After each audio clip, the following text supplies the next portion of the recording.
Shalom. Call hello, Yahweh by Psa85 by Hashem Rakakwadash. Double honors unto the apostles and the elders. Salutations to all my fellow laborers doing this work in truth and sincerity, risking their lives and their freedom to do so now more so than ever. To the scattered elect that are scattered among the four corners of the earth, among the heathen nations that be like unto the speckled bird, and to the Akwath, of the Israelite foreigners that is, and to the Akwath that are listening and learning, to you I say shalom. This is your brother Malcolm from the branch of the Great Millstone here in Chicago, coming at you with another lesson in biblical history. All right, and as you'll see the images on the screen, the topic of conversation for the last couple days, 2-3 days, with me has been the confusion that people have when it comes to European history. And one of the main reasons that is so, why people have been taught nothing but lies when it comes to European history, and why people biblically have a very hard time accepting who Esau Edom is and who Japhet is because since the Renaissance time, all these images you see of the Roman army has been fabricated. And that was to fit the racist superiority doctrine that they were teaching, and the seminaries and the churches have went right along with that lie and taught these lies, because what you have to understand is that the Roman army was as integrated and mixed race as the U.S. Army is, the Britain Army is, the Marines and the Navy here in the Americas are today. All people were in those armies. But when you look at Renaissance art, which is the main art which is used and put in museums and things of those natures throughout America and Europe, what you're going to see is nothing but pale soldiers, as if it was an all-white army and all white people, and they were conquering all white lands, and that's so-called white because there's no such thing as white people. The Edomites are red. Their blood shows forth through their skin. They're translucent. So, like the scripture said, the first came out red. So, but nevertheless, that is not true. That all the people of Europe were so-called white people. That is a complete and total fabrication. I'm going to thoroughly prove that. And by doing that, I'm going to go back a little bit further in biblical history, back to the time of Samson, just to prove a point. All right, and then work our way back up to through Rome into modern day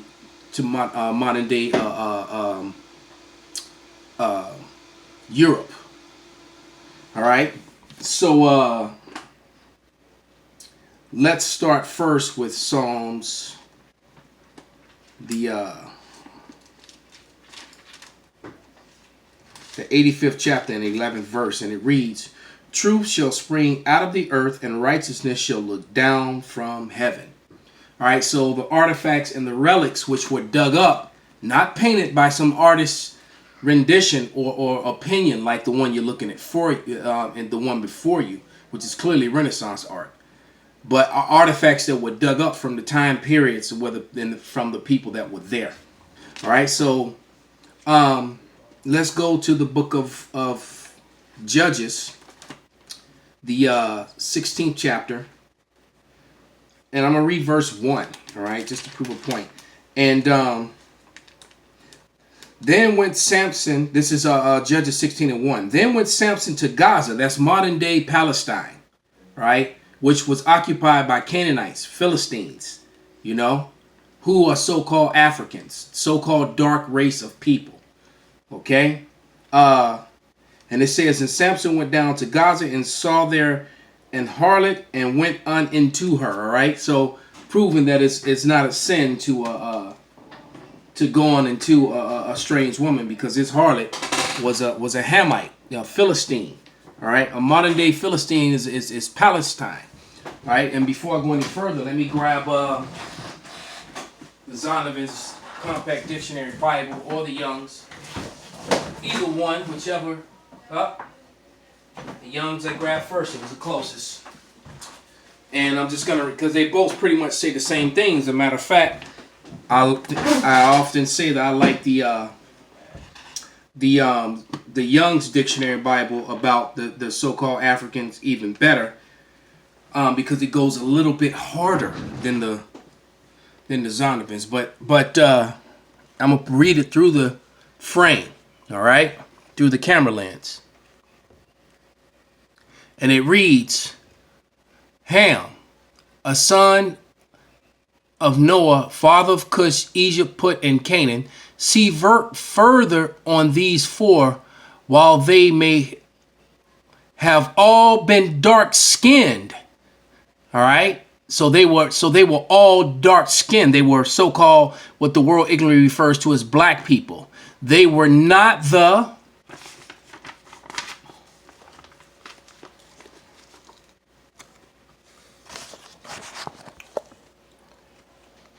forefathers of the Negroid races, but rather the peoples associated with Egypt in the north continent of Africa. The Egyptians thought of the Canaanites as one of their provinces even into the very late times. All right. So the Negroes are not Hamitic or Africans at all. That is a pale-faced lie. That is a lie created by white superiorities trying to hide the so-called Negroes' Israelite heritage and also hide the Romans' Edomite heritage. That's where that comes from. Okay?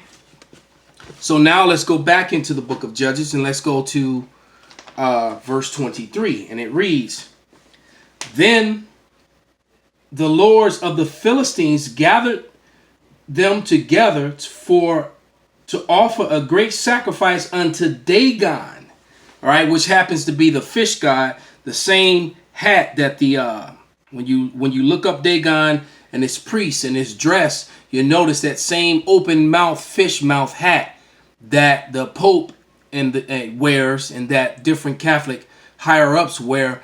That is actually the costume, the worshiping of Dagon.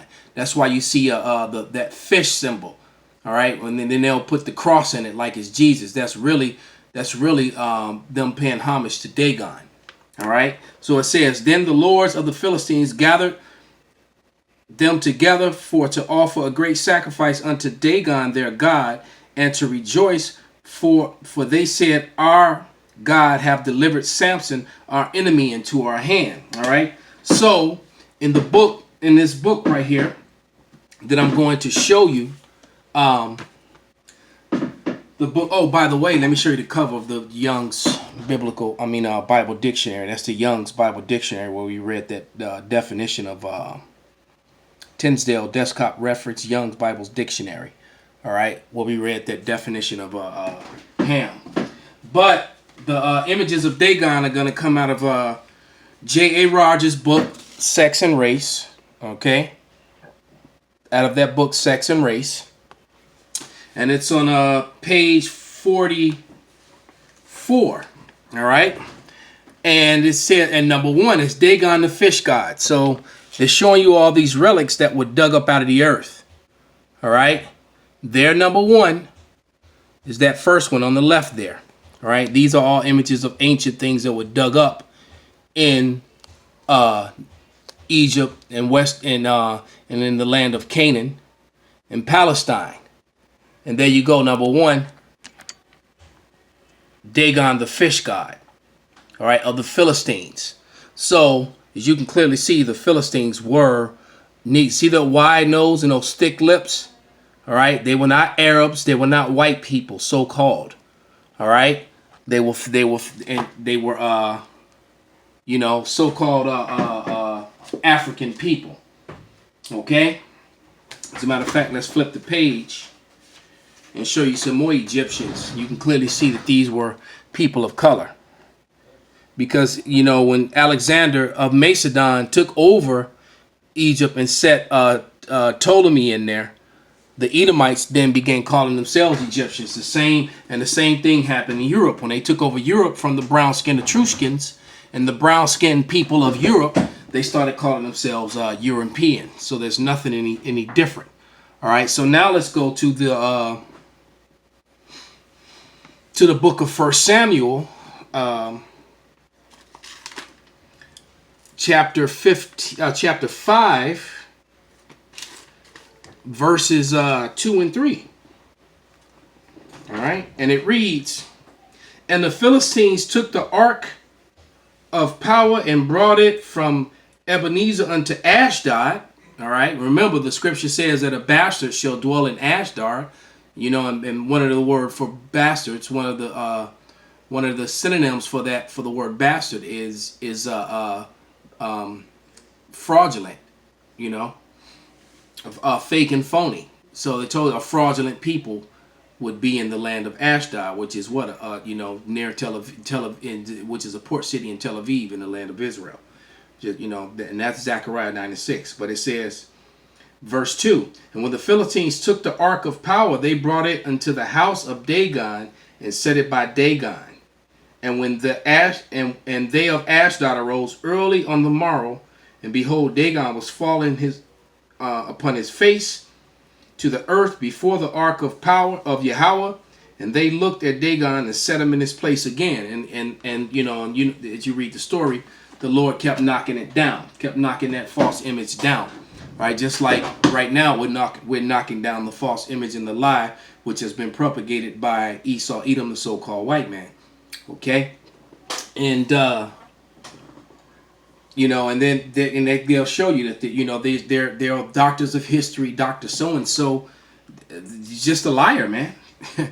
Let's go to because the relics that the scriptures we just read, and the relics that I showed you, all right, are evidence of their lie, that they've propagated lies, and then they get angry when you tell the truth, But this is Job 13:4, and it reads, but ye are forgers of lies, and ye are all physicians of no value. So like I said, the word doctor is what? It means to falsify. That's the root of the word doctor. You ever heard the term doctor it up? That means revising, lying about something. All right? And they are physicians of no value. All right? The scriptures proved and showed them to be liars. As a matter of fact, let's grab another scripture. This is Deuteronomy 33, a bonus scripture. And 29. Yeah, and it says, happy art thou, O Israel, who is like unto thee, O people, saved of Yahweh, the shield of thy help, okay? And thy enemy shall be found liars unto thee. Thou shalt tread upon their high places. And we're treading upon their high places, man. Because this is the epitome of their existence, their false history. This images that you see before thee. And we're treading on it. As the kids or the rappers would say, we're shitting on them. All right? Because they're liars. And their whole existence is based upon falsehoods and lies. And they stand proudly on those lies. And they cannot take it or handle it when you expose those lies. Because the scripture says that they are the bases of men. Like the scripture says that the earth will be given into the hands of the basest men. And the basis of men, that's another name for Esau, is Apostle Elder Gabar's video, is the basis of men. That's another way of identifying Esau. Just like he showed that the wicked, or the liars. Those are different ways of identifying Esau, Edom, the wicked and the basis of men. All right. So let's go to the book. Nature Knows No Color Line.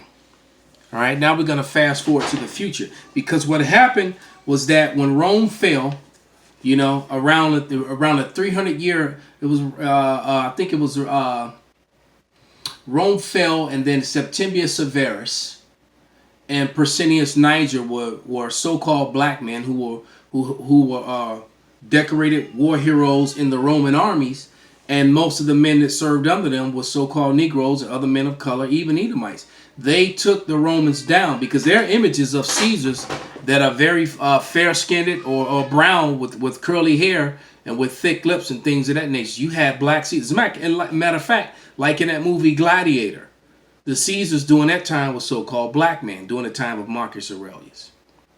All right? And the majority of the people in the arenas, just like today, the most dominant people in the arenas. I did the video the other day couple days back, profiling images from the television show Spartacus.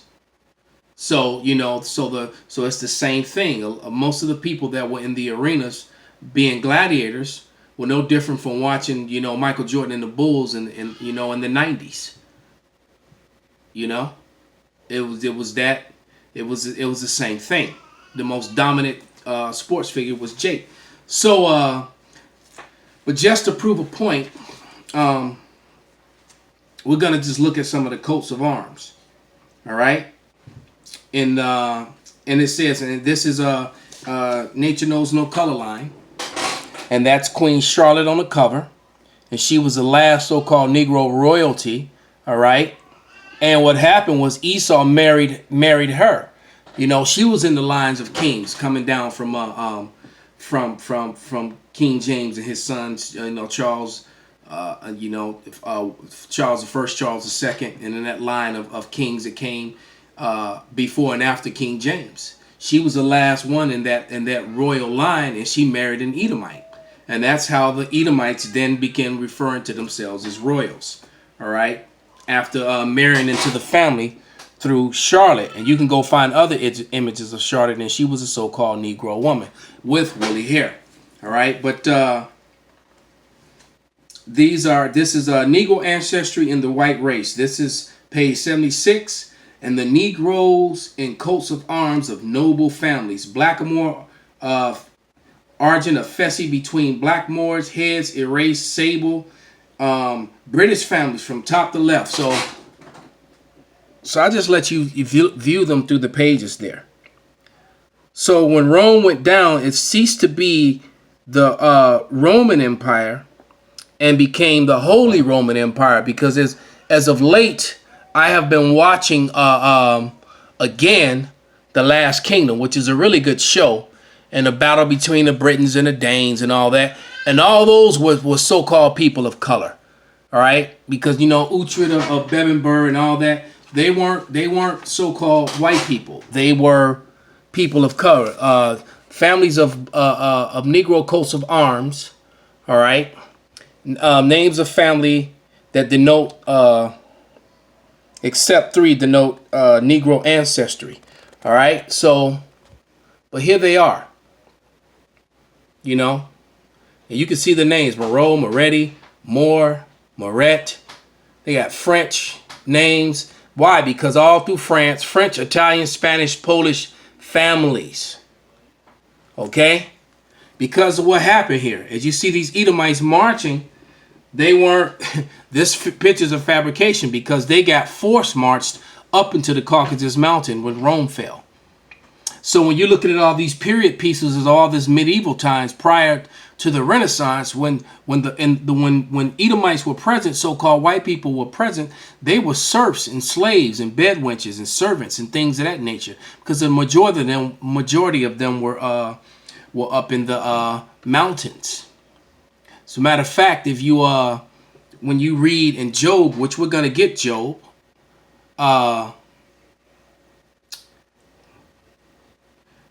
what was that movie called? Quest for Fire. Let's see if we can click that on the screen. All right. Now I want to make sure I don't play any sound or anything like that. And you remember this, and if it does by accident, wait a minute. It won't even let you confirm your age. It won't even let you, because I've used this before. So that's what this is all about. Wow.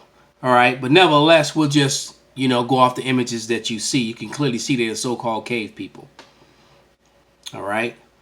And you leave it up to Esau, Edom. They will tell you that they lived in the caves. The one that one's on right there in the middle. They will tell you that was 100,000 years ago. And the truth be said, they lived in the caves during they started coming out of those caves in the 12th and 13th century. Some of them were still up in there, and we're gonna prove that when we read Job. the 30th chapter. All right, so this is the book of Job, starting at verse 30, and I'm just going to read down to about verse 7. All right, and it reads, "But now they that are younger than I have me in derision, whose fathers I would have disdained to have set with the dogs of my flock." So, you know, your dogs aren't even safe with Esau, Edom. There's tons of videos of Edomites having sex with animals, especially the women. They love dogs for some reason. And I love dogs too, but not like that. I don't understand that. But anyway, verse 2. "Yeah, whereto might the strength of their hands profit me, and whose old age was perish? For want and famine they were solitary, fleeing into the wilderness in former times, desolate of waste." Remember, he said that their heritage was wasted, but they would rebuild, and they did. And that was the Renaissance. The Roman Empire came back through the Renaissance. Okay, it says, who cut up mallows by the bushes and juniper roots, and that's what you saw in this Quest for Fire movie. You know, you saw them cutting up the mallows and juniper roots and trying to learn about fire. You know, and it says, "And they were driven forth from among men. They cried after them as after a thief." So, you know, when Rome fell, and if you look at the last episode of Spartacus season 1, the whole kill them all, and the way they had treated them slaves, when those slaves rebelled and killed the house of Batiatus, you would have driven them up into the mountains too. So they got driven up into the Caucasus Mountains. This is why they refer to themselves as Caucasian. And then they were comfortable in the mountains because that's where their heritage originally goes back to anyway. All right, they go back to Petra, which was Mount Seir. All right, and it says they were driven forth from among men. Matter of fact, let's see if we can pop up Petra real quick, which is Mount Seir in the Bible.